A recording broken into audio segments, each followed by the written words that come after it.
The laboratory was perfectly clean. The filters worked. The suits were intact. And yet, a man died. This is a murder that passed every system. Prologue. Sterile entry. The laboratory announced itself long before it was visible. Edward Hale noticed it in the way the corridor changed. The air grew cooler, drier, filtered to the point where it no longer carried the familiar weight of dust or fabric. The floor stopped reflecting sound. Footsteps became polite, brief, absorbed rather than echoed. Even breathing felt different, as if the building had decided how much of it was acceptable. At the end of the corridor stood the airlock. 2 doors, one on each side, thick, matte white, without handles. No signage except a small illuminated panel that pulsed softly, like a restrained heartbeat. Clean zone, level 4, authorized personnel only. Edward stopped a few steps short of the threshold and waited. The escort, a woman in her late 30s with clipped movements and eyes that never quite settled, checked her tablet again, though there was nothing new to read. People did this when they needed to feel procedural. "You'll have to suit up," she said, unnecessarily. "No exceptions." Edward nodded. He hadn't expected any. The laboratory did not allow exceptions. That was its purpose. They moved into the preparation room.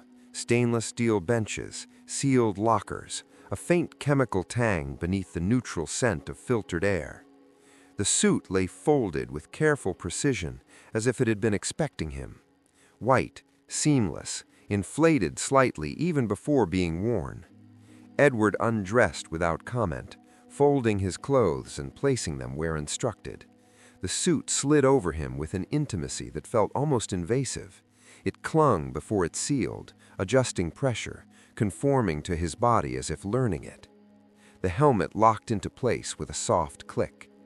For a brief moment, Edward was aware only of his own breathing, amplified slightly inside the suit. Then the internal system engaged, smoothing it out, normalizing it, making it sound less human. The escort watched him through the glass partition.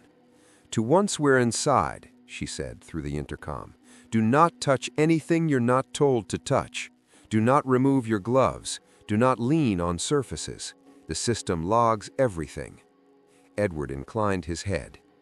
"Does it log mistakes?" Edward asked. The escort hesitated. "It logs deviations," she said finally. Edward made a note of the wording. The airlock closed behind them. The first cycle began.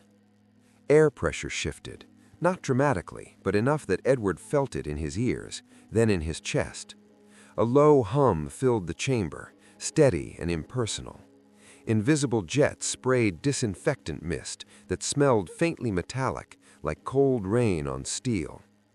Edward stood still, hands at his sides. He had stood in gas chambers before, not lethal ones, but places designed to strip the environment of everything unpredictable. Clean rooms, sterile labs, quarantine wards. All of them shared the same philosophy. If you controlled the air, you controlled reality. The mist stopped. A pause. Then the second cycle began. Ultraviolet light washed over them, bright enough to be felt through closed eyelids. Edward kept his eyes open anyway, watching the light reflect off the suit's curved surfaces, reducing him to an outline. When it ended, the inner door opened. They stepped into the lab. The first thing Edward noticed was the silence. Not absence of sound. Machines hummed, vents whispered, instruments clicked softly. But the absence of unaccounted sound. Nothing rattled, nothing echoed, nothing surprised the ear. The room was large, segmented by glass partitions that reached from floor to ceiling. Every surface was smooth, rounded, designed to discourage accumulation. No corners sharp enough to hide anything, no textures that invited touch. In the center of the main chamber stood the body. The man lay on his back, arms slightly away from his sides, palms open. His face was pale against the sterile white floor. There was no blood, no visible injury, no sign of struggle. Edward approached slowly, aware that every step was logged, time-stamped, contextualized. "How long?" Edward asked. "Found this morning at 06:12, last confirmed alive at 2:47. Edward crouched, careful to keep his distance. The man's eyes were closed. His expression was neutral, almost serene, the kind of face people make when nothing in their environment felt threatening. "What's his name?" Edward asked. "Dr. Marcus Levin, lead researcher." Edward nodded. "What did he work on?" Edward asked. The escort hesitated. "Optimization," she said. Edward glanced up at her. "Of what?" Edward asked. She exhaled slowly. "Human performance, metabolic efficiency, longevity markers, cognitive resilience." Edward returned his attention to the body. "What killed him?"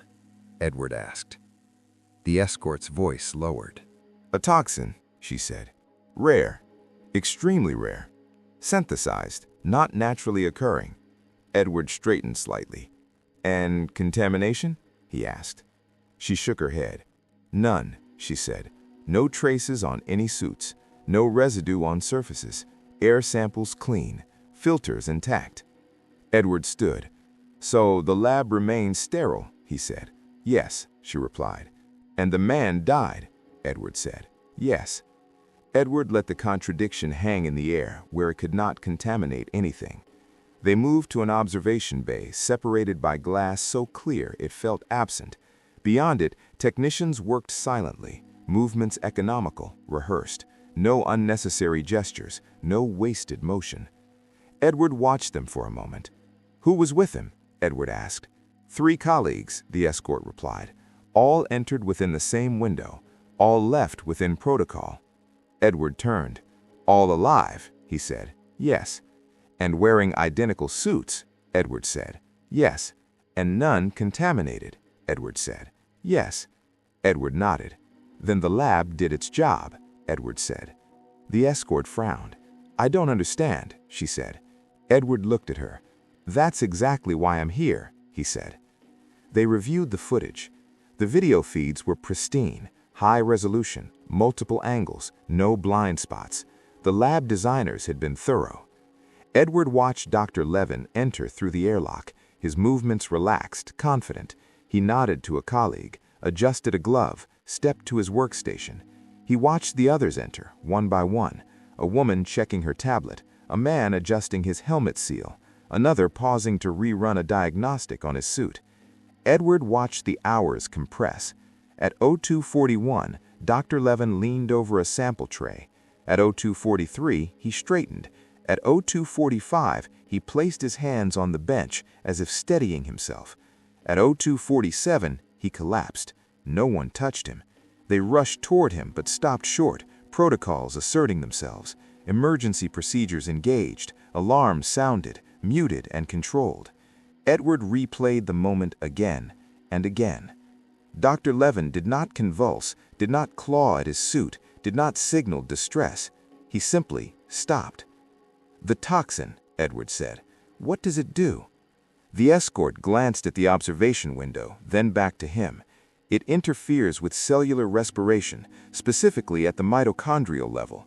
The body suffocates internally." Edward absorbed that. "Time frame?" he asked. "Minutes," she said. "Sometimes seconds." Edward nodded. "And the delivery mechanism?" he asked. The escort shook her head.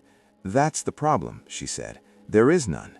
Edward smiled faintly behind the helmet. "There's always a mechanism. You just haven't named it yet." They moved to a secondary chamber, smaller, more intimate. Here, the equipment was older, less glossy. Research notes covered a wall-sized screen, equations layered over annotations, hypotheses revised and revised again. Edward studied the notes. "Was Levin working alone?" Edward asked. "No," the escort said, "but he had personal projects." Edward turned. "Define personal," he asked. She hesitated. "He believed," she said carefully, that true optimization required self-experimentation. Edward nodded. Biological curiosity rarely respects policy, he said. Exactly, she replied. Edward considered the implications. Self-experimentation introduced variables. Variables created narratives. Narratives attracted enemies, or at least attention. Edward returned to the core fact. The suits, he said. They're identical? Yes. Same batch? Edward asked. Yes. Same maintenance schedule? Edward asked. Yes. Edward paused. Same history? He asked. The escort frowned.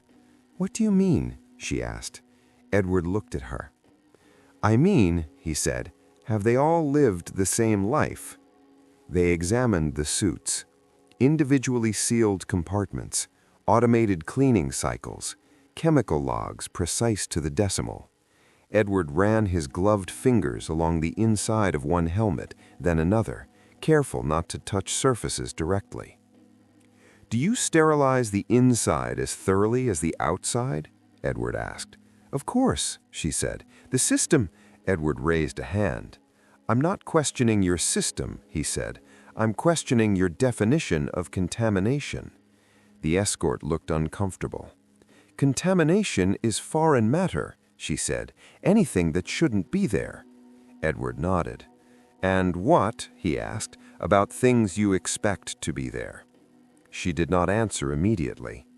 Edward requested the personal logs. Access was granted reluctantly after calls were made and permissions argued. Dr. Levin's logs were meticulous, time-stamped entries, nutritional intake, sleep cycles, micro-adjustments to supplements and compounds. Edward read slowly. Levin had been pushing boundaries, testing combinations that danced near regulatory lines, substances designed to alter absorption rates, to bypass natural defenses. Edward stopped at one entry. Carrier compounds, he murmured. The escort leaned closer. What? She asked. Edward pointed. He was experimenting with delivery vectors, Edward said, not toxins, enhancers, things designed to cross barriers unnoticed. The escort frowned. That's not illegal, she said. Edward nodded. No, he agreed. It's just educational. Edward returned to the body. He stood over it, silent, listening to the hum of the lab. The air moved predictably. The filters did their work. The environment was as controlled as human ingenuity allowed. And yet a man had died. Edward spoke quietly, as if to the room itself. You didn't fail. You did exactly what you were built to do. The escort watched him, uneasy. What do you mean? She asked. Edward turned to her. I mean, he said, this lab stops dirt. It stops dust. It stops microbes. He paused. But it doesn't stop intention. Edward straightened. Someone brought something in, the escort said. Edward shook his head. No, he said, something came in because it wasn't considered something. He looked around the pristine room, the flawless surfaces, the identical suits. The cleanest places, Edward said, are always the easiest to hide things in. The escort swallowed. You think it was microscopic, she said. Edward nodded. Not just microscopic, conceptually invisible. Edward closed his notebook. The prologue was complete. He knew 3 things with certainty now. The lab had not been contaminated, the system had not failed, and the murder had passed every filter by design. Edward looked at the sealed doors, the controlled air, the perfect cleanliness. Then he spoke the final line of the prologue, not as accusation, but as diagnosis. In a clean zone, he said, only what you don't define as dirty can kill you. Chapter 1. No contamination. The first people to arrive always wanted the same thing, a clean explanation. In a laboratory like this, clean meant more than tidy. It meant compliant, measurable, defensible. It meant a story that could be placed neatly into a report, signed, and filed without leaving residue in anyone's mind. An accident was clean. A medical event was clean. A tragic combination of stress and self-experimentation, cleaner still. It allowed the lab to remain what it claimed to be, controlled. Edward Hale did not object to clean explanations. He simply distrusted the speed with which people reached for them. The incident room was a glass-walled office adjacent to the main lab. From one side, it looked directly into the sterile chamber where Dr. Marcus Levin's body had been found and removed. From the other, it looked into a hallway where people moved as if their steps were being audited. A forensic inspector, in a sealed suit, stood over a tablet, reciting facts in a tone that suggested the case would be resolved before lunch. No foreign particulate above baseline, no microbial deviation, no breach in airlock cycles, filters intact, no visible residue on suits or benches, surface swabs negative. Edward listened without interrupting. A police detective, Detective Rowan Pierce, according to the badge, leaned back in his chair and watched Edward with the wary patience reserved for consultants and specialists. Pierce's face carried the fatigue of someone who had already seen the press narrative forming in his head. "So," Pierce said, "we have a guy with a history of biohacking and self-testing. He collapses. No one touches him. No contamination. That's either a medical event or something he did to himself." Edward nodded once, acknowledging the logic. "And your timeline?" Edward asked. Pierce turned the tablet toward him. "Last confirmed alive at 0247. He drops. Emergency protocol triggers. The others exit in sequence. Body stays inside until hazmat confirms safe removal." Edward noted the phrasing. "Confirmed alive," he repeated. Pierce frowned. "You're going to nitpick wording?" "I'm going to use it," Edward replied. Edward requested the raw event logs, not the summary, not the clean version, the actual record the building kept, indifferent to narrative. The lab's safety director, Dr. Nadia Voss, entered the room mid-request. She moved like someone trained to be calm under pressure, but her eyes were too sharp to be relaxed. Her suit was still on, helmet clipped to her side, hair slightly damp from the airlock cycle. "I'm told you want system logs," Voss said. "I do," Edward replied. "We've already provided them to the police." "I want them without interpretation," Edward said. "No filters, no highlights, everything." Voss's mouth tightened. "This facility exists to remove uncertainty," she said. Edward looked at her. "And yet," he replied, "it's produced a death you can't explain." For a moment, it felt as though the room's temperature dropped a fraction. Voss glanced toward the glass wall, toward the lab beyond. The sterile chamber looked untouched now, like a photograph of itself. "Fine," she said, "but you'll get what you asked for. The raw logs aren't comforting." Edward nodded. "I'm not here for comfort." While they waited for access, Edward requested to see the security model. "How do you define contamination?" Edward asked Voss. She didn't hesitate. "Anything foreign introduced into the clean zone." Edward nodded. "Foreign, meaning?" "Particulate, biological, chemical," she said. "Anything that violates our threshold." Edward wrote the words down. Thresholds. "And who sets them?" "The system does," Voss replied. Edward looked at her calmly. "Systems don't set thresholds. People do. Systems enforce them." Voss frowned, but did not argue. Edward turned to Pierce. "What did the coroner say?" Edward asked. Pierce checked his notes. "Preliminary. Toxin exposure. Rare synthetic compound. It doesn't present like cyanide, doesn't smell, doesn't irritate. It shucks down internal oxygen use." Edward nodded. "And the source?" Edward asked. Pierce shrugged. "None. No needle marks, no ingestion signs, no aerosol residue. That's why we're leaning self-experimentation." Edward sat back slightly. Self-experimentation would still have a mechanism, he said. Pierce tilted his head. Like what? Edward answered honestly. Like the smallest mistake, the one you don't bother logging because you think the lab makes mistakes impossible. The system logs arrived on a secure terminal. Voss typed in a long access string, then stepped back, as if the screen might accuse her personally. The interface was clinical, rows of time-stamped events, color-coded by category: airlock cycle, suit verification, surface scan, pressure adjustment, filtration load, glove integrity, biometric check. Edward scanned quickly. At 0158, suit A's, Levin's, passed integrity, helmet seal verified, glove pressure stable. At 0205, he entered the clean zone, standard cycle, no anomalies. At 0217, he accessed workstation 4, sample tray opened, bench scanned green. At 0241, he moved to instrument bay 2, door opened, UV cycle engaged.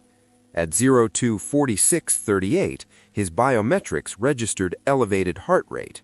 At 024712, his biometrics dropped. At 024715, emergency protocol triggered. Edward stared at the precise seconds. Biometrics inside the suit? He asked. Voss nodded. Integrated sensors, heart rate, respiration, temperature. Edward nodded.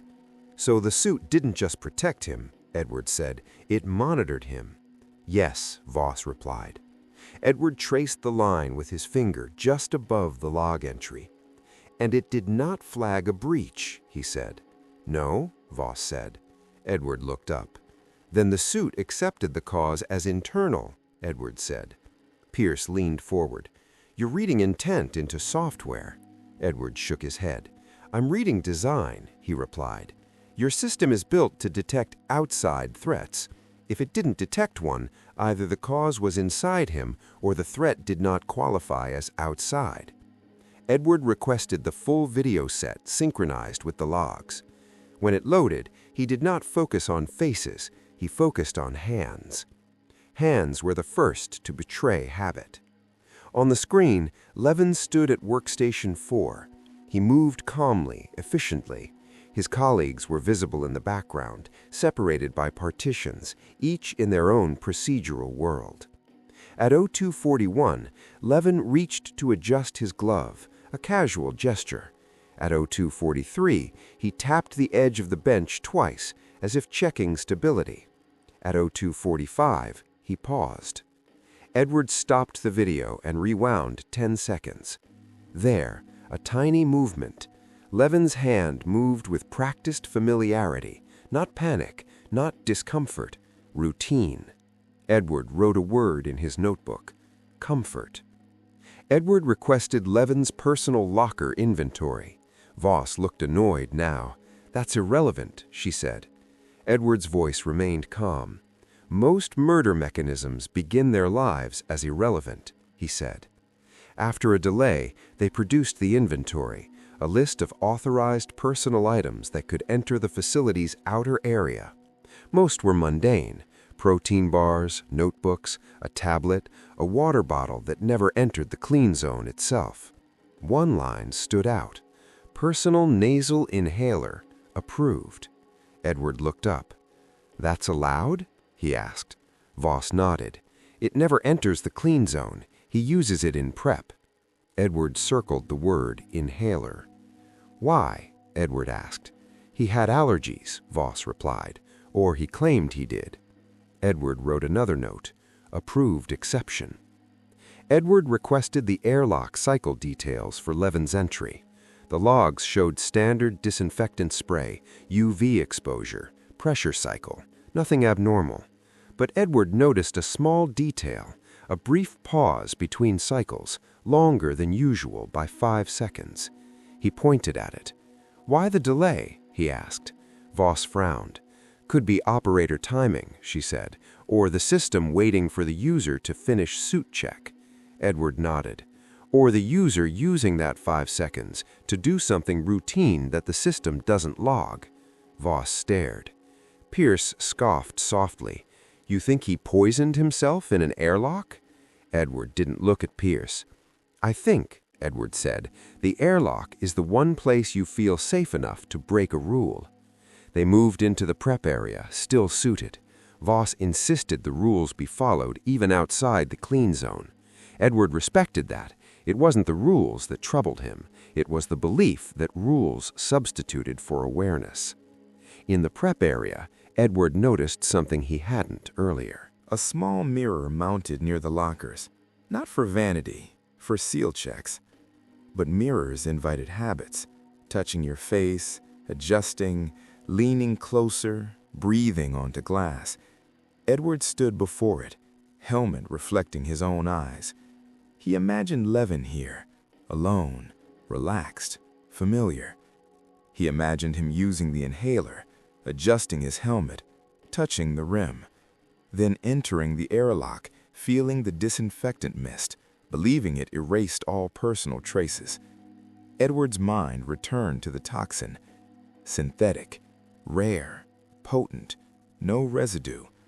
A toxin that did not need much. A toxin that could be carried in an amount too small to register on swabs, unless you knew where to swab, and unless you believed it belonged.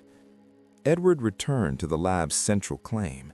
No contamination, Voss said again, as if repetition made it true. Edward looked at her. I believe you, he said. Voss's expression shifted, surprised. Edward continued. I believe the lab wasn't contaminated, he said. I believe the air was clean. I believe the filters did their work.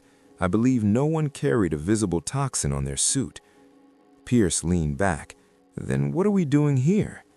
Edward answered quietly. We're finding the thing your lab doesn't classify as contamination, he said.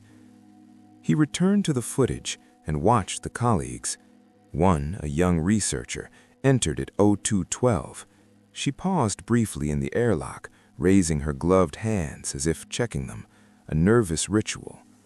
Another, an older man, entered at 0219.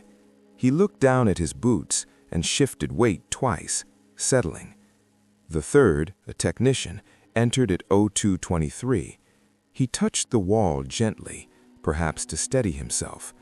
The wall, sterile and smooth, accepted it without judgment. None of those movements seemed important. Edward knew they could be. He wrote, "Rituals are where systems fail."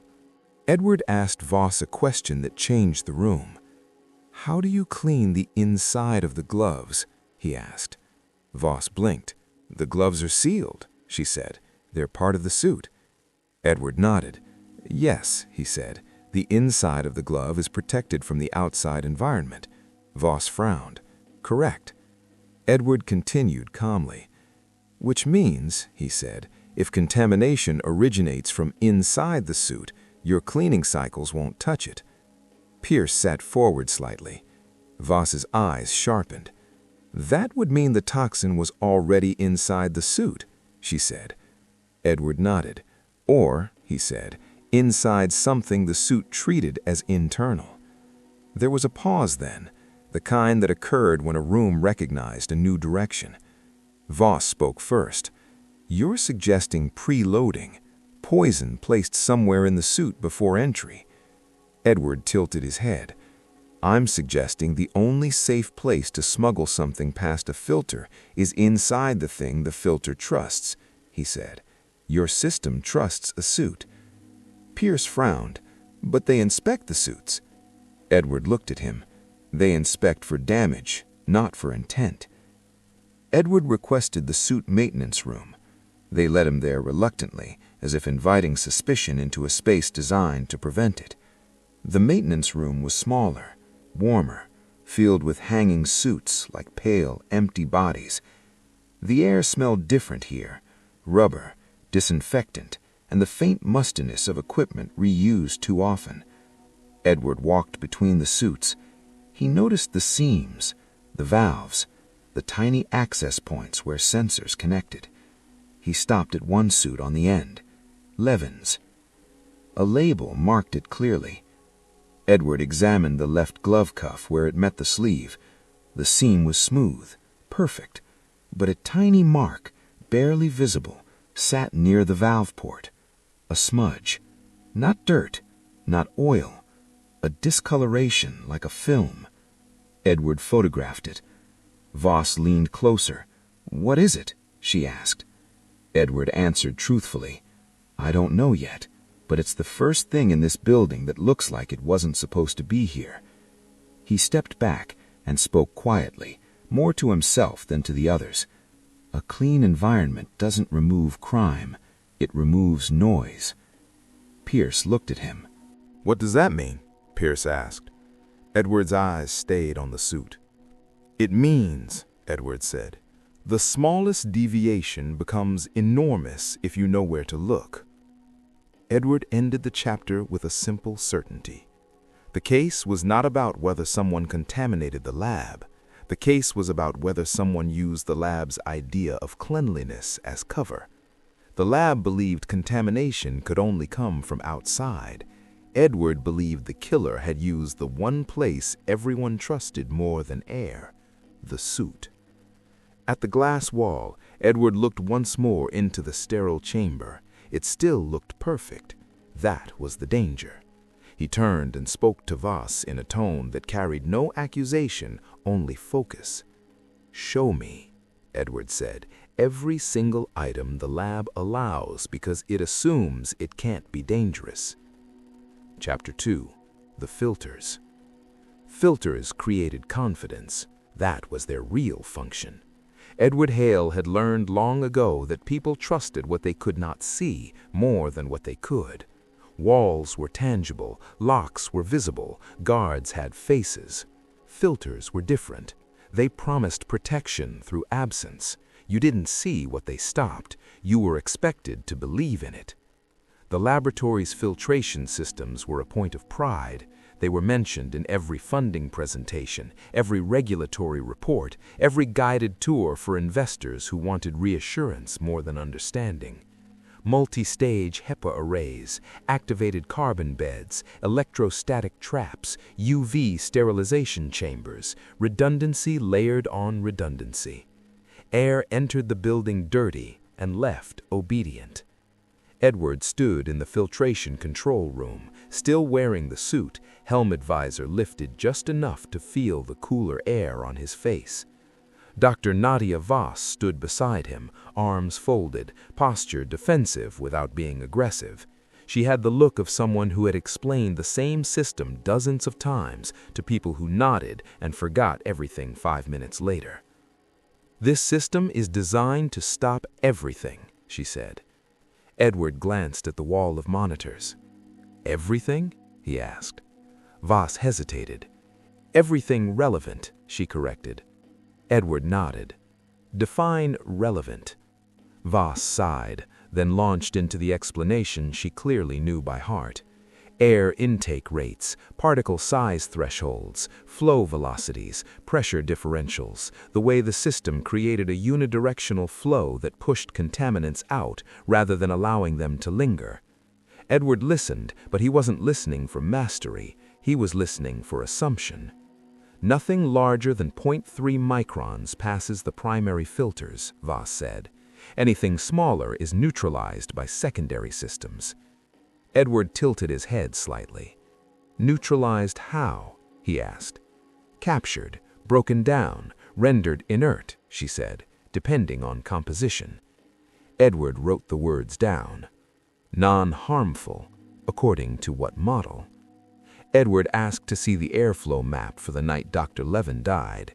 The data appeared as a three-dimensional model of moving lines and gradients, colors shifting subtly to represent pressure and velocity. To most people, it would have looked like abstract art.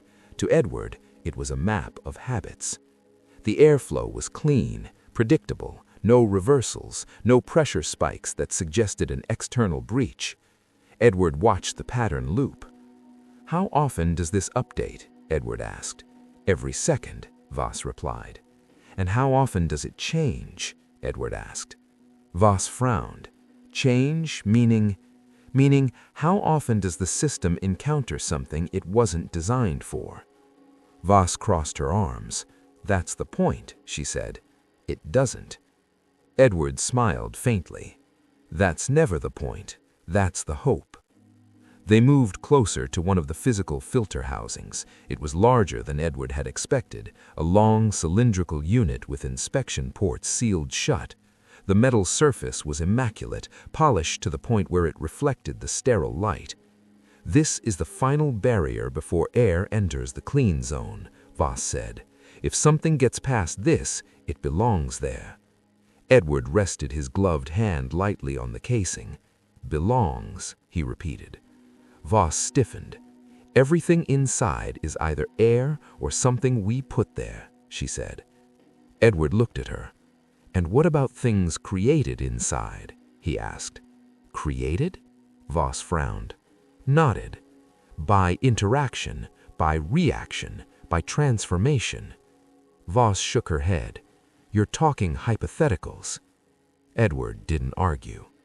Hypotheticals were how murders hid until they weren't hypothetical anymore. Edward asked for the chemical profile of the toxin that killed Levin. The file appeared on his tablet, heavily restricted, sections redacted even from him. But the essentials were there: molecular weight, volatility, solubility, metabolic pathway.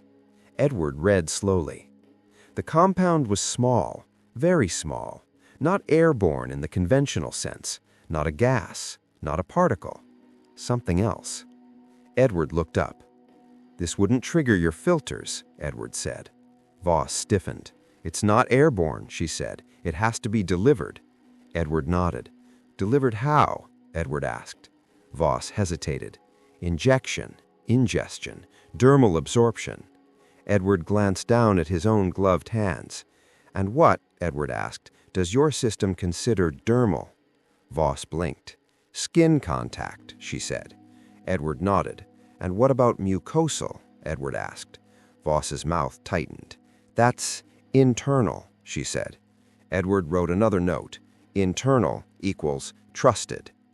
Edward requested the suit specifications. The documents were detailed, exhaustive, multi-layered polymer composites, micro-perforations designed to allow pressure equalization without compromising barrier integrity, gloves engineered for dexterity without sacrifice of protection. Edward focused on one section: internal surface, non-sterile by design. He tapped the line. What does this mean? Edward asked. Voss leaned over. It means the inside of the suit is not sterilized between uses, she said. It's cleaned, dried, treated, but not sterilized. That would degrade the material and cause skin reactions. Edward nodded. So the inside of the suit is considered safe, Edward said. Yes, Voss replied. It's sealed from the environment. Edward looked at her. And from investigation, he said quietly. Edward thought of Levin's personal inhaler again. He thought of the mirror in the prep room, the casual gestures, the unconscious touching of helmet rims and glove edges. He asked a question that made Voss uncomfortable. How often do researchers adjust their helmets from the inside? Edward asked. Voss hesitated. They shouldn't, she said. Edward waited. But they do, Voss admitted, occasionally, especially if the seal feels tight. Edward nodded. And the inside of the helmet? Edward asked. Cleaned, not sterile, Voss said again. Edward's pen hovered over the page. And if something were placed there deliberately? Edward asked. Voss looked at him sharply. That would require access to the suit before use, she said. Edward nodded. And who has that? Edward asked. Voss did not answer immediately. Edward requested the maintenance logs of Levin's suit. The logs showed routine checks, nothing flagged, no repairs, no anomalies. Edward compared timestamps. The suit had been cleaned and returned to storage 12 hours before Levin used it. During that time, it had been hanging in the maintenance room, accessible to authorized personnel. Edward circled the word authorized. Who cleans the suits? Edward asked. Technicians, rotating staff. How many? Edward asked. 7, she said. Edward nodded. And who verifies the cleaning? Edward asked. The system, she said automatically. Edward looked at her. The system verifies the outside. Who verifies the inside? Voss stared at the documents. No one, she said quietly. Edward returned to the filters. He asked to see the waste output.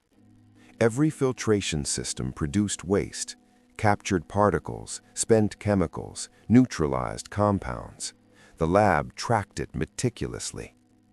Edward scanned the output logs. No anomalies, no unusual spikes. No trace of the toxin? Edward asked. Voss shook her head. None, she said. Edward nodded. Then the toxin didn't go through the filters, Edward said. Pierce, who had been silent for a while, spoke up. Or it was too small to register, he said. Edward turned to him. Too small to register, Edward repeated, or too familiar to be flagged. Edward asked about humidity control. Voss explained how the system maintained a narrow humidity band to protect samples and equipment. Edward listened carefully. And condensation? Edward asked. Not possible, Voss said. The system prevents it. Edward nodded. But breath still exists, Edward said. Voss frowned.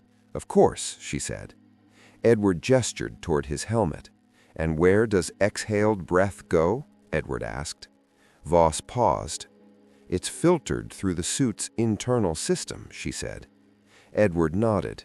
And then? Edward asked. It's vented into the lab air, she said. Edward smiled slightly. So, Edward said, the lab allows breath. Yes, Voss replied, puzzled. Edward wrote, breath is trusted. Edward reconstructed the moment in his mind. Levin enters the suit, uses his inhaler, adjusts his helmet. The inside of the helmet becomes a delivery surface. A micro amount of toxin placed earlier dissolves slowly into moisture from breath. Not airborne, not particulate, not external, just chemistry doing what chemistry does. Edward looked up. How long would it take, Edward asked, for a compound like this to be absorbed through mucosal tissue? Voss checked the file. Minutes, she said. Edward nodded. And would your sensors detect it? Voss shook her head. No, they're not designed for that. Edward closed his notebook gently. Edward addressed the room. The filters worked, he said, perfectly. Pierce frowned. You're saying the lab is innocent, he said. Edward shook his head. I'm saying the lab was complicit through design. It decided what mattered. Voss looked pale now. You think someone planted it in the suit? Edward nodded. Not planted like a weapon, prepared like an assumption. Edward asked for one final thing. Show me, he said, everything this lab allows because it believes it can't be dangerous. Voss hesitated, then nodded. She turned toward the terminal and began pulling up a list.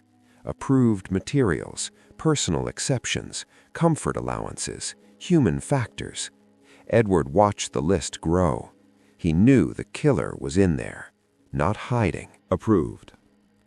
Edward wrote the closing line of the chapter as the screens filled with data. Filters don't fail. They succeed at what they're told to ignore. Chapter 3. Human Habits. Edward Hale had always believed that systems failed in silence, not because they were weak, but because they trusted patterns. They assumed repetition meant safety. They assumed that what had happened 1,000 times without consequence would happen 1,001 times the same way. Humans were the pattern systems trusted most. That was why habits mattered.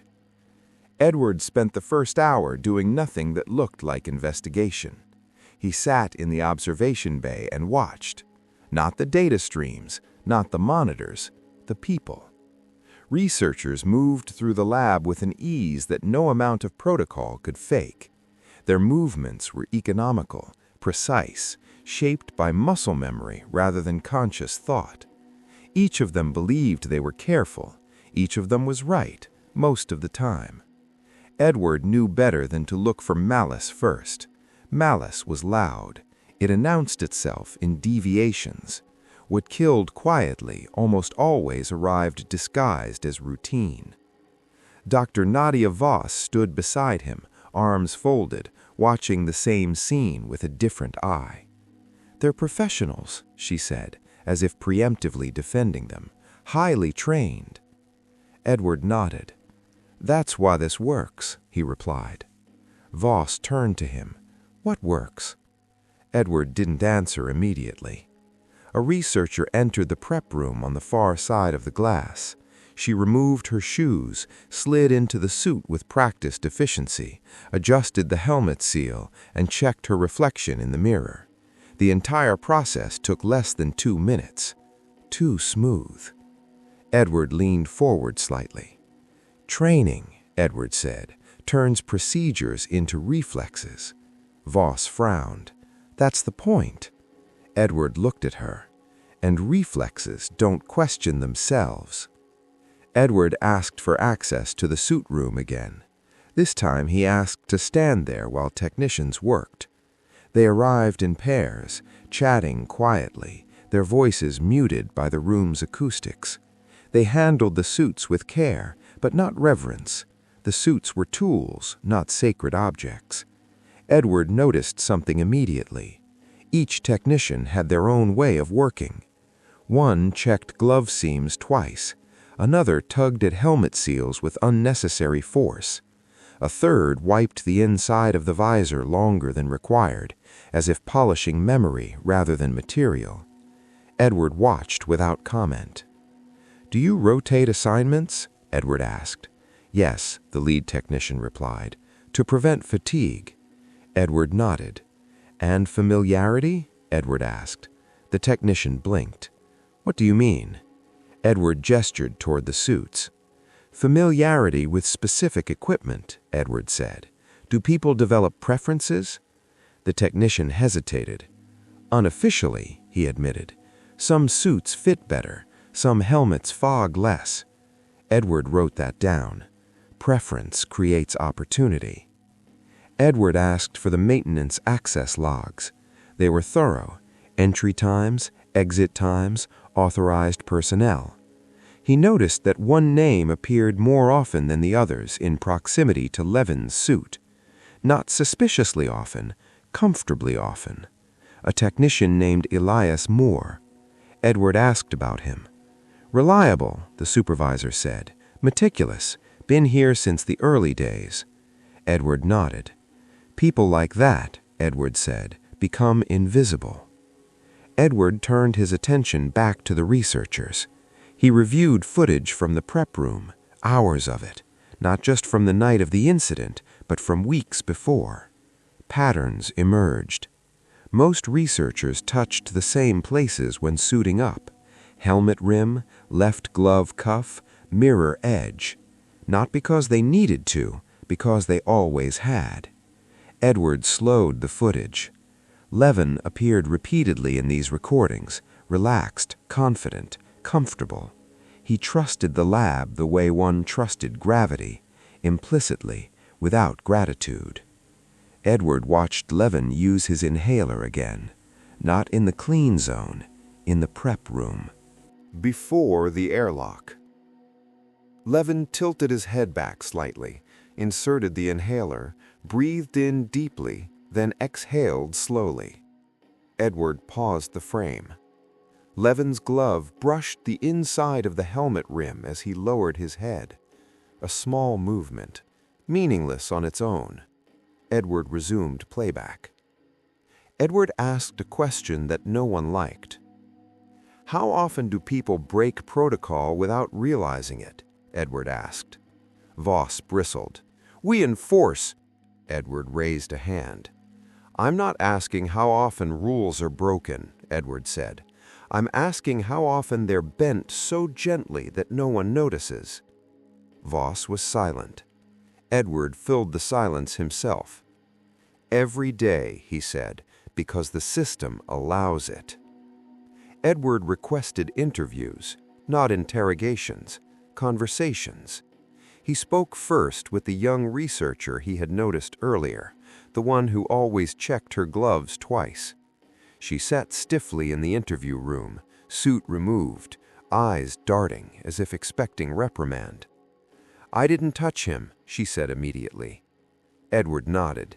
"I'm not asking who touched whom," he said. "I'm asking what you touch when you think no one's watching." She blinked. What?" Edward smiled slightly. "The mirror," he said. "The helmet, the glove seam. Everyone has something." She hesitated, then laughed nervously. "I always check my left glove," she said. "It feels loose sometimes." Edward nodded. "And do you ever touch your face?" Edward asked. She shook her head. "Not inside the lab." Edward nodded again. "But before?" he asked. She swallowed. "Yes," she said, "in the prep room." Edward wrote another note. Prep room not equal to clean zone. Edward spoke next with an older researcher. This man moved more slowly, deliberately. He had worked in clean environments long enough to develop his own internal rules. "I trust the suit," the man said, "more than people." Edward nodded. "And the inside of the suit?" Edward asked. The man shrugged. "It's mine for the duration," he said. "My space." Edward leaned back. "Space," Edward repeated. The word mattered. Ownership changed behavior. Edward spoke last with Elias Moore. The technician entered the room calmly, hands folded, posture relaxed. He had the demeanor of someone used to being overlooked. "You work late," Edward said conversationally. Moore nodded. "Someone has to," he said. Edward smiled faintly. "And you know these suits well," Edward said. Moore's expression softened slightly. "Better than most," he said. "I've cleaned them all." Edward nodded. "Do you ever think about the people who wear them?" Edward asked. Moore shrugged.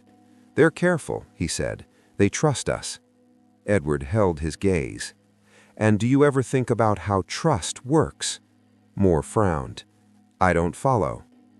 Edward let the silence stretch. Then, "Trust," Edward said, "means you stop checking." Moore looked away. Edward returned to the prep room alone later that night. He stood in front of the mirror, removed his helmet. The room smelled faintly of disinfectant and something else, human presence, scrubbed but persistent. Edward mimicked Levin's movements. The inhaler, the breath, the adjustment. He imagined a trace so small it wasn't meant to be detected, not by air filters, not by surface scans, only by a body. Edward closed his eyes. Human habits were predictable.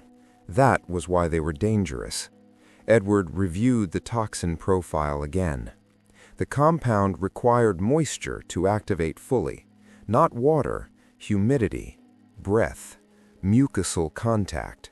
Edward wrote, "Delivered by comfort." He thought of Moore. Not a mastermind, a facilitator. Someone who knew when suits were alone. Someone who knew which surfaces were trusted. Someone who believed the system mattered more than the person inside it. Edward returned to Voss with his conclusion. "Your lab didn't fail," he said. "Your people didn't fail." Voss looked exhausted. "Then what did?" Edward answered quietly. "Your assumptions," he said, "that danger always comes from outside, that what's familiar can't be lethal." Voss looked down. "Who?" she asked. Edward shook his head. "Not yet," he said. "First, I need to show you how the suit stopped being protection and became delivery." Edward ended the chapter with a final observation, written carefully, without accusation. Systems protect against strangers. Murders rely on familiarity. Chapter 4.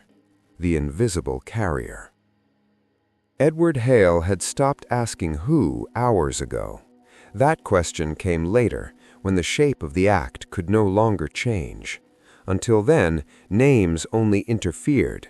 They tempted the mind toward motive before mechanism, toward emotion before physics. Edward preferred to begin with what did not care about either. He preferred carriers. A carrier was not a weapon. A carrier was what made a weapon forgettable. In medicine, carriers delivered drugs without drawing attention to themselves. In chemistry, they allowed reactions to happen where they otherwise wouldn't. In systems, carriers were assumptions, things so normal they disappeared into the background. Edward stood in the suit maintenance room again, alone this time, the door sealed behind him. Rows of suits hung silently, pale and hollow, like skin without bodies. The room smelled faintly of polymer and disinfectant, but beneath it there was another smell, harder to place, warmth, human warmth, trapped and released over time. Edward moved slowly, deliberately, as if the room might notice haste. He stopped in front of Levin's suit. The suit had already been through additional cleaning cycles since the death. External surfaces wiped, seams inspected, valves flushed. The lab did what labs did when something went wrong. It doubled down on what it knew how to do. Edward ignored the outside. He crouched and examined the inside of the left glove again. Under direct light, the faint discoloration near the cuff was almost invisible. It wasn't a stain in the traditional sense, no thickness, no texture, just a subtle change in how the surface reflected light. Edward adjusted the lamp and watched the sheen shift. A film. Thin enough to survive cleaning, thin enough to evade swabs designed to detect foreign matter. Edward wrote a single line in his notebook. The carrier must look like part of the suit. He requested a materials scientist, not a toxicologist, not a biologist. A woman named Dr. Elaine Harper arrived 20 minutes later, irritation barely concealed beneath professionalism. She wore a suit, but her movements were less rehearsed than the others, her curiosity outweighing protocol. "You think this is a materials problem?" she said, peering at the glove. "I think it stopped being a chemistry problem a long time ago," Edward replied. She nodded slowly. Edward pointed at the discoloration. "What could do that?" he asked. Harper adjusted her visor and leaned closer. "Could be a polymer modifier," she said, "something designed to bond to similar materials, hard to remove without degrading the substrate." Edward nodded. "And would it survive cleaning?" Edward asked. Harper considered. "If the cleaning is designed to preserve the material," she said, "yes, easily." Edward let that settle. They moved to a workbench where Harper pulled up specifications for the suit's inner lining. "Skin contact polymer," she said, "designed to be comfortable, breathable at a micro level, absorbs small amounts of moisture." Edward's eyes narrowed. "Absorbs," he repeated. Harper nodded. "From sweat, breath condensation, humidity inside the suit," Edward wrote. "Absorption is permission." Edward asked about transfer. "How easily does material move from glove to helmet interior?" Edward asked. Harper shrugged. "If it's designed to bond," she said, "very easily. Friction helps." Edward nodded. "And the helmet rim?" Edward asked. "Same material family," she said, "for seal compatibility." Edward closed his eyes briefly. Compatibility. Everything in this lab was compatible by design. Edward returned to the toxin profile. "What if the toxin was never meant to be found?" Edward asked. Harper frowned. "Meaning?" "Meaning it was never meant to exist as a toxin until it reached the body," Edward said. Harper's posture shifted. "Like a protoxin?" she said. Edward nodded. "Or a precursor," he said. "Something inert until activated." Harper's eyes sharpened now. "That would bypass most detection," she said slowly, "especially if activation required conditions only found in the human body." Edward gestured toward the suit. "Or conditions the suit creates," he said. Harper ran simulations. On the screen, molecular structures rotated and aligned. Edward watched the models with the patience of someone who did not need to understand every bond to grasp the conclusion. The compound, in its inactive form, bonded readily to the glove's polymer. It did not off-gas. It did not fluoresce.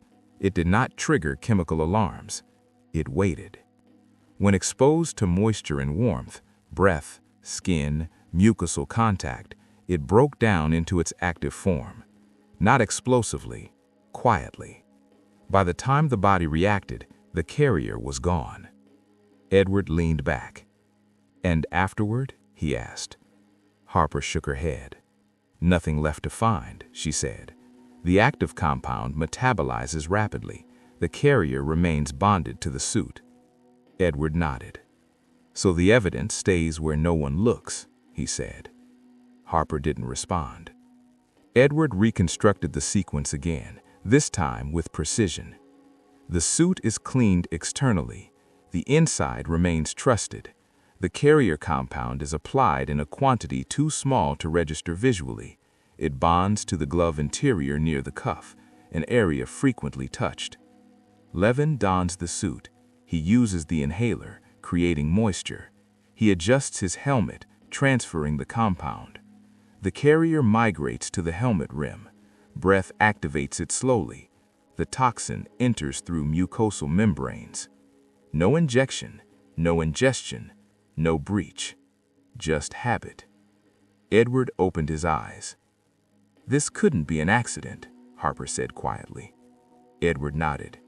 "No," he said, "it couldn't."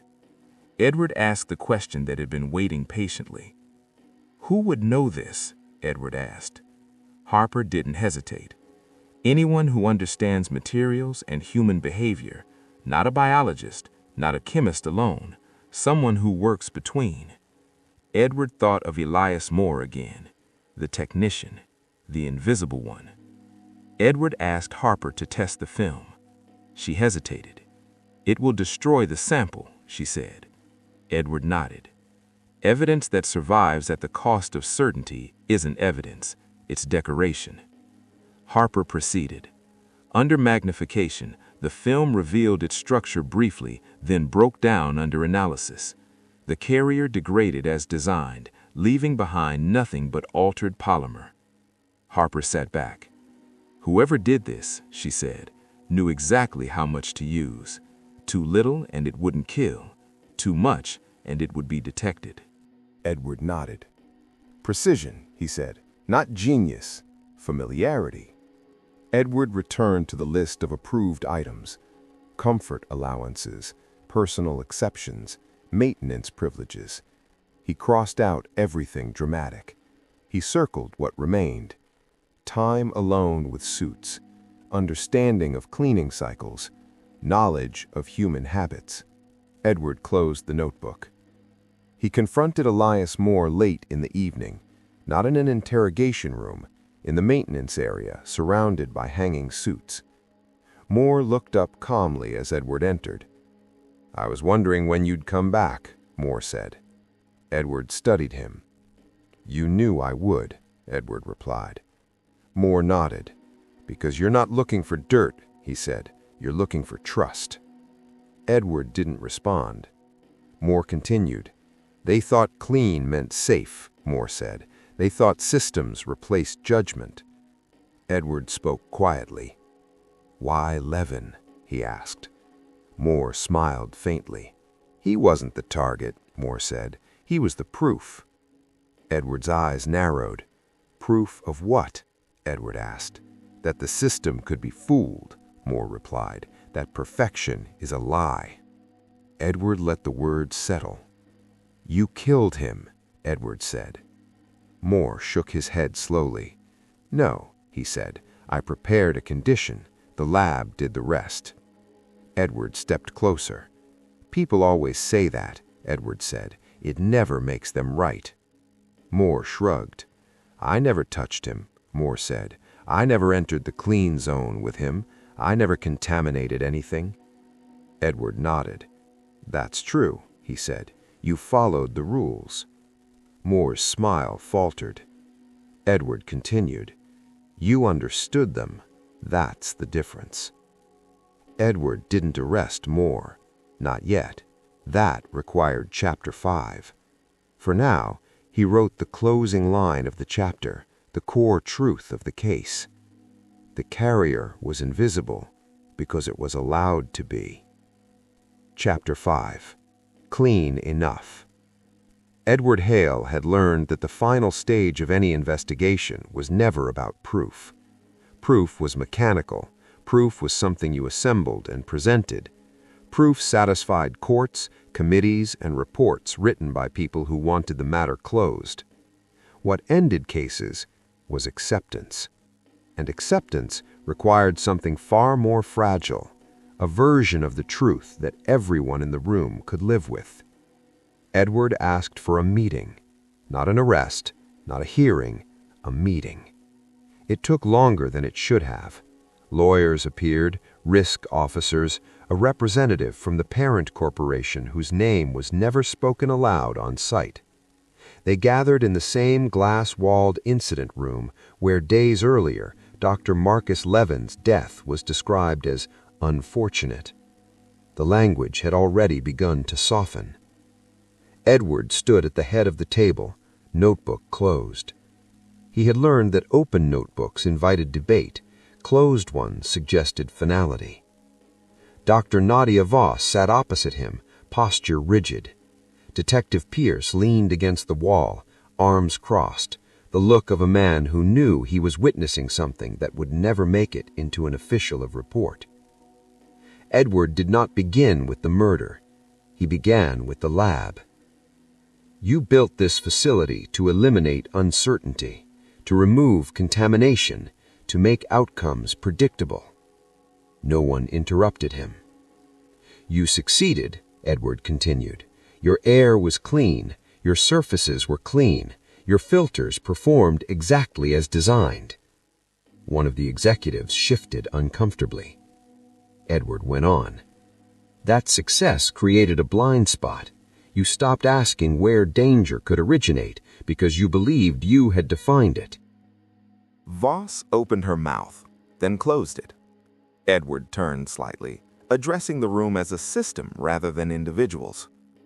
Dr. Levin did not die because your lab failed, Edward said. He died because your lab worked. Silence. Edward finally opened his notebook. He did not show diagrams. He did not display chemical models. He described behavior. Your suits are trusted, not just functionally, but psychologically. Everyone here believes that once a person is inside a suit, they are protected from the environment, and the environment is protected from them. Heads nodded. The assumption was comforting. The inside of the suit is treated as personal space, cleaned but not sterile, familiar, human. Voss exhaled slowly. Edward pressed on. A compound was applied to the inside of Dr. Levin's glove. Not a toxin, a carrier, inert, bonded to the suit's polymer, invisible to your cleaning cycles because removing it would damage the suit. One of the executives frowned. You're saying someone tampered with equipment, he said. Edward shook his head. No, Edward replied. I'm saying someone prepared it. Edward described the compound calmly, clinically, without melodrama. It remained inactive until exposed to warmth and moisture, breath, condensation, mucosal contact. He paused. Dr. Levin used a personal inhaler. He adjusted his helmet. He did what every experienced researcher does when they stop thinking about rules and start trusting routine. Pierce shifted his weight. The compound transferred, activated slowly. By the time symptoms appeared, there was nothing for your systems to detect. Edward closed the notebook again. No contamination, no breach, no intrusion. The room stayed quiet. Finally, one of the lawyers spoke. This is highly speculative, she said. Edward looked at her. No, he said, it's conservative. She frowned. Edward continued. A more speculative explanation would involve conspiracy, negligence, or system failure. This involves none of those. It involves compliance. Voss spoke at last. "You're saying our own protocols protected the killer," she said. Edward nodded. "Yes," he replied, "because the killer understood which parts of the system you stopped questioning." Another executive leaned forward. "And who is this killer?" he asked. Edward met his gaze. "Someone who never needed to enter the clean zone," Edward said. "Someone with authorized access to suits. Someone invisible because reliability had made him so." The name did not need to be spoken.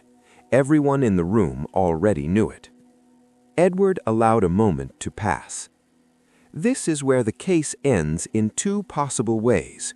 One is clean, one is true." The executives exchanged glances.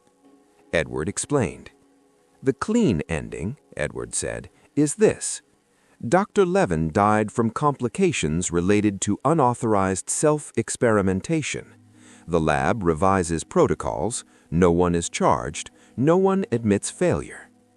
Pierce raised an eyebrow. "And the true ending?" he asked. Edward answered without hesitation. "The true ending involves acknowledging that your definition of contamination was incomplete, that someone used your trust in systems to kill a man, and that the person responsible was not an intruder, but an employee." The room tightened. The lawyer spoke again. "You can't prove this beyond reasonable doubt," she said. Edward nodded. "No," he agreed, "I can't." He leaned forward slightly.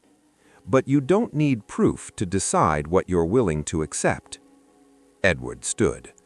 "I don't arrest people. I clarify events. What you do with that clarity is your responsibility." Voss looked exhausted. "What would you do?" she asked quietly. Edward considered the question.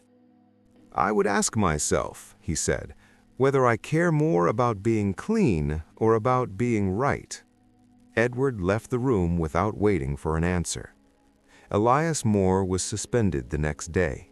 Not arrested, not charged, suspended pending internal review. His access privileges were revoked, his name removed from schedules, his locker cleared, quietly, without ceremony. Edward watched it happen from a distance. This, too, was a system functioning as designed. He met Pierce outside the facility later that evening. "So that's it?" Pearson asked. "No cuffs, no confession?" Edward nodded. "They'll dismantle the mechanism quietly," Edward said. "They'll change materials, sterilize interiors, redefine contamination." Pierce sighed. "And more?" he asked. Edward looked at the building. "He won't work in clean rooms again," Edward said. "That's the version of justice this place understands." Pierce shook his head. "You're okay with that?" he asked. Edward didn't answer immediately. They stood in silence for a moment, watching the building's lights glow steadily. Edward finally spoke. "Some systems can't afford honesty," he said. "They collapse under it." Pierce frowned. "That doesn't make it right," he said. Edward nodded. "No," he said, "it makes it survivable." Edward returned to his hotel and opened his notebook one last time for this case. He wrote slowly, deliberately. "The cleanest environments are not safe. They are selective." He paused, then added a final line. "And selection is always a human choice." Edward closed the notebook. The case was over, not because it had been solved, but because it had been absorbed. Epilogue. Residual trace. The laboratory changed quietly. That was how institutions survived embarrassment. They did not announce correction, they implemented it. New procedures appeared in internal memos written in neutral language. New materials replaced old ones without explanation. Words were adjusted, definitions tightened. The building remained what it had always claimed to be, clean, only now with a slightly different understanding of what that meant. Edward Hale returned 3 weeks later, unannounced. The corridor felt the same at first. The air still cooled as he approached the clean zone, still shed the familiar weight of the outside world. Footsteps still softened, absorbed into floors that refused to echo. But Edward noticed the differences immediately, because differences were what survived after the noise of a case faded. The mirror in the prep room was gone. In its place hung a matte panel displaying seal check instructions in large, impersonal type. No reflection, no invitation to touch one's own face, no space for habit. Edward stood where the mirror had been and imagined how many lives it had quietly influenced, not through malice, but through comfort. Comfort was always the first thing removed when guilt lingered. Dr. Nadia Voss met him at the airlock. She looked older, not by much, a tightening around the eyes, a slight hesitation before speech. People who lived inside systems aged differently. They measured time by revisions rather than years. "You didn't need to come," she said. Edward nodded. "I know."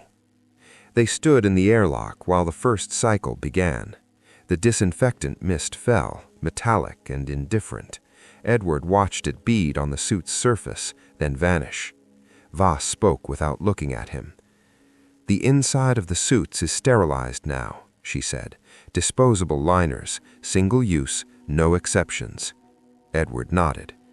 "And the inhalers?" he asked. "Banned. Anything that touches the face." Edward waited. "And the filters?" he asked. Voss exhaled. "Unchanged." Edward looked at her then. "They're not the problem. I know, we know, but changing them would be symbolic, too visible." Edward nodded. Symbols frightened institutions more than facts. The inner door opened. The lab beyond looked identical. Same partitions, same benches, same quiet hum of controlled air. But the people moved differently now, more deliberately, less casually. The ease was replaced by something cautious, as if the room had learned to watch itself. Edward noticed the gloves. No one adjusted them unnecessarily. Edward noticed the helmets. No one touched the rim. Habits had been amputated. They walked past the workstation where Marcus Levin had collapsed. There was no mark to indicate it, no plaque, no shadow on the floor. The lab had not allowed memory to become residue. Edward paused anyway. Voss noticed. "We don't mark incidents here," she said. Edward nodded. "You mark changes," he replied. She didn't answer. They stood in the observation bay, looking into the sterile chamber as technicians worked. Edward asked the question he already knew the answer to. "What happened to Moore?" he asked. Voss folded her arms. "He resigned," she said, "officially." Edward waited. "He left the country," she added, "unofficially." Edward nodded. "And his work?" Edward asked. "Reviewed," Voss said, "reassigned, archived." Edward looked at the room beyond the glass. "No one mentions his name," he said. Voss looked tired. "We mentioned the outcome," she said, "not the path." Edward wrote a note he didn't need. Erasure is a form of maintenance. Edward left the lab alone. The air outside felt heavier immediately, unfiltered and unapologetic. He breathed deeply, letting it settle in his lungs without mediation. On the street, the city moved with its usual indifference. Cars passed, people talked. Somewhere nearby, construction noise bled into the air, uncontrolled, imperfect, alive. Edward walked for a while without direction. He thought of Marcus Levin, not as a victim, as a variable. Levin had believed in systems the way some people believed in faith, not because they were infallible, but because life without them felt chaotic. He had trusted the lab to keep danger external, to make the inside safe by definition. Edward wondered if Levin had felt the moment when that belief failed. Probably not. Most people didn't. That evening, Edward sat in his hotel room and opened his notebook. He reread the case from the beginning: the airlock, the suit, the film no one looked for, the compound that waited patiently for breath. He closed the notebook again. The case was finished, but cases never ended cleanly. Weeks later, a research paper circulated quietly through academic channels. Its title was dry, almost boring: On the Limitations of Barrier-Based Sterility Models in Closed Environments. Edward read it in a cafe, unnoticed among people who had no idea how close the subject matter came to their daily lives. The paper made no mention of death. It spoke instead of assumptions, of trust, of the difference between contamination and activation. Edward smiled faintly. Truth, when stripped of narrative, often passed unnoticed. Months later, Edward received a message with no sender. No greeting, no explanation, just a photograph. A clean room in another country, similar layout, similar suits. On a bench in the corner, barely visible unless you knew to look, was a familiar kind of mirror, small, unassuming, reflective. Edward stared at the image for a long time. He did not reply. Warnings were only useful to those who wanted to hear them. Edward returned home that night and placed the notebook on the shelf with the others. He did not label it immediately. Some stories resisted naming. They preferred to exist as reminders rather than records. When he finally wrote the title, he did so carefully: The Clean Zone. He added a final line beneath it, smaller than the rest: Nothing is sterile to intention. Outside, the city breathed. Unfiltered, unmanaged, alive. Edward turned off the light. In the darkness, he understood what the lab never could. Cleanliness was not the absence of danger. It was the confidence that danger had been defined. And definitions, Edward knew, were the most dangerous things hid. The lab was clean. The system worked. That was the problem. If you want more detective stories where crimes hide inside technology, science, and everyday systems, subscribe to the channel. The next case is already sealed.